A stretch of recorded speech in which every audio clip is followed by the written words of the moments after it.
So I recently watched a video about setting a reading goal, and that really got me thinking. I used to be a really big reader when I was a kid, and somewhere along the way, I just kind of stopped. What's up, guys? My name's Eric. I'm an incoming medical student in Canada, and I've been trying to read more. Growing up, I used to read books like Chicken Soup for the Soul, Warriors, this series about this gang of cats, and fantasy books like Del Toro Quest.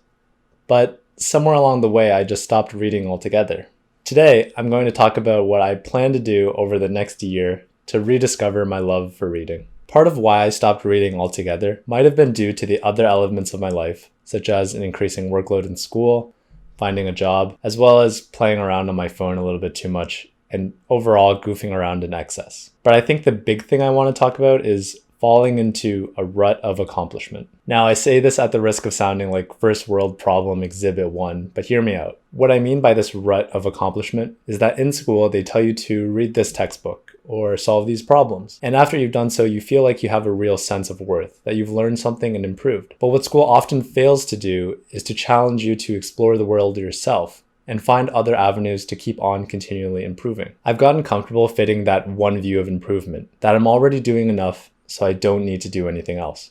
But I've completely forgotten self-improvement along the way. And that was largely fine until I started university. Like Sebastian, the YouTuber that inspired me to make this video, I was finding it increasingly harder and harder to connect with my peers on anything outside of my immediate realm of study, which was science. With adults and professors that were much older than me, that continued to be true. That outside of science, when we're talking about art or history or literature or any other topics, I found that I didn't really know anything, and that made it a lot harder for me to develop professional relationships. You can only tell someone that the mitochondria is the powerhouse of the cell so many times before they realize that you're not joking and that you don't actually have anything else to talk about. So here's my plan to start reading more, and it involves a perspective shift. The books that always excited me and kept me turning the page were about real life experiences. Even today, I still really love reading real world stories from humans of New York. Instead of telling myself I have to read 50 pages today, I want to change my perspective and say that I get to read 50 pages today. I get the chance to understand the world from someone else's perspective, to learn something, and hopefully improve myself along the way. Every single story, fiction or nonfiction, I think carries with it a merit and lets you see a new perspective and teaches a different lesson, whether you're looking at it from the eyes of Harry Potter or Bilbo Baggins or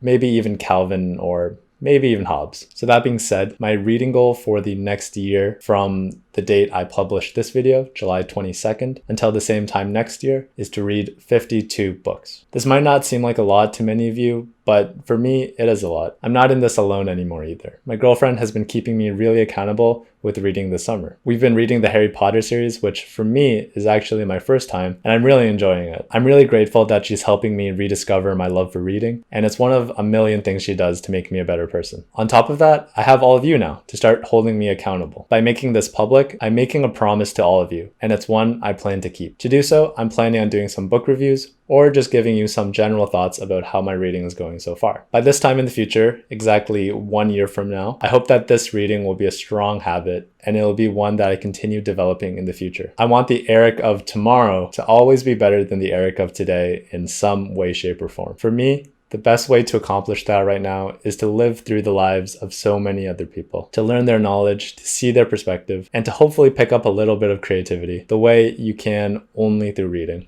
That's been your daily dose of Medi's Sun, and I'll see you in the next video.